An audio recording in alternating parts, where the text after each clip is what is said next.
Pour commencer, il faut savoir qu'Israël est un pays assez récent. En effet, le pays a été créé seulement en 1948 grâce au mouvement sioniste. Le but du sionisme est de permettre aux Juifs de pouvoir retourner en Palestine et d'y créer un nouvel État juif. Parce qu'avant la création d'Israël, les Juifs étaient dispersés un peu partout en Europe et il n'y avait pas d'endroit précis à eux. Dans le but d'éviter de se faire persécuter durant la Deuxième Guerre mondiale, beaucoup sont partis aux États-Unis. Et après, ils ont voulu créer un État juif et c'est pour ça qu'Israël est né pas longtemps après la Deuxième Guerre mondiale.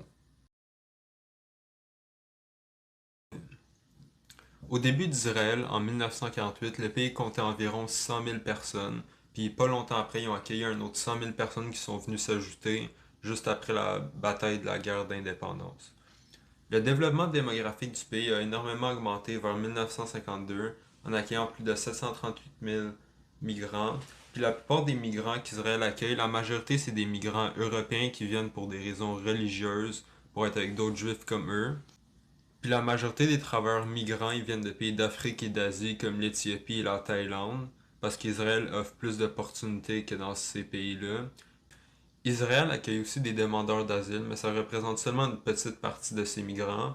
Et finalement, il y a aussi plusieurs personnes qui vont en Israël pour des opportunités économiques.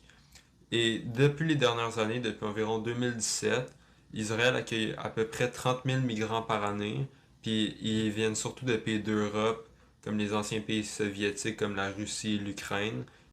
Et les données de 2017 montrent que le taux migratoire du pays était d'environ 2,2 migrants pour 1000 personnes. D'abord, la loi du retour en 1950 permet à tout juif et à leurs descendants d'immigrer en Israël et en avoir une citoyenneté. C'est un fondement de la politique d'immigration israélienne. Israël accueille aussi des réfugiés, mais sa politique aux demandeurs d'asile, spécifiquement ceux d'Afrique, est controversée. Le pays a fait des mesures restrictives pour limiter l'immigration de ces gens. Israël a des travailleurs étrangers dans des secteurs comme la construction et l'agriculture. L'Israël réglemente leur immigration avec des visas temporaires et des conditions de travail spécifiques. Les relations avec d'autres pays influencent aussi la politique d'immigration. Par exemple, des accords avec des pays africains ont été discutés pour gérer les flux migratoires. La gestion de l'immigration crée des débats internes sur des questions d'identité nationale, de sécurité et de droits humains. La gestion de l'immigration n'a pas été des plus efficaces et des plus simples. Dans les faits, le gouvernement israélien a géré l'immigration de la mauvaise façon. La méthode utilisée par le gouvernement israélien allait sans aucun doute laisser la place à une scène de guerre civile sans arrêt entre la population arabe et la population juive.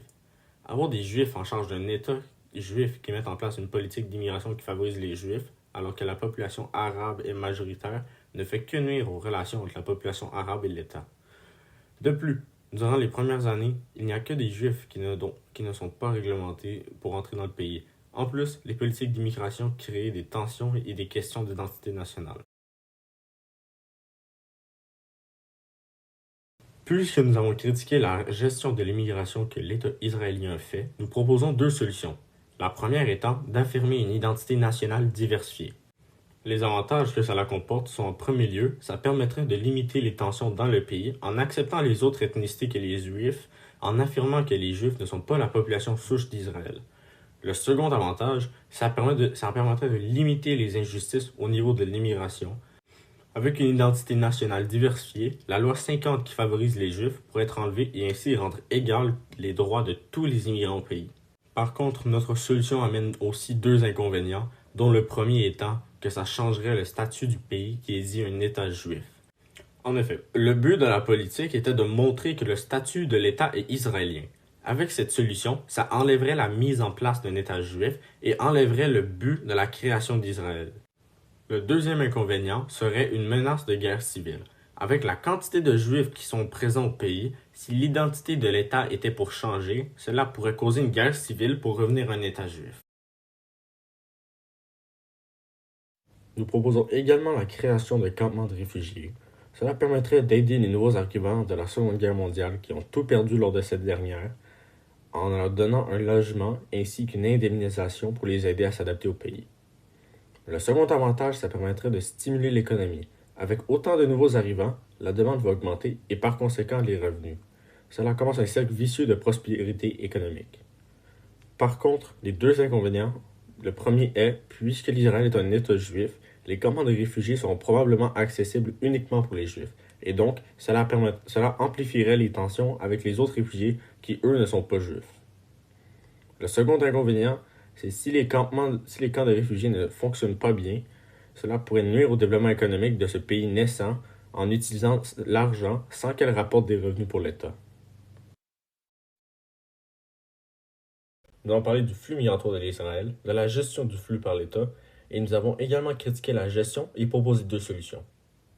Merci et n'oubliez pas de like et subscribe pour plus de vidéos intéressantes sur des pays comme l'Israël.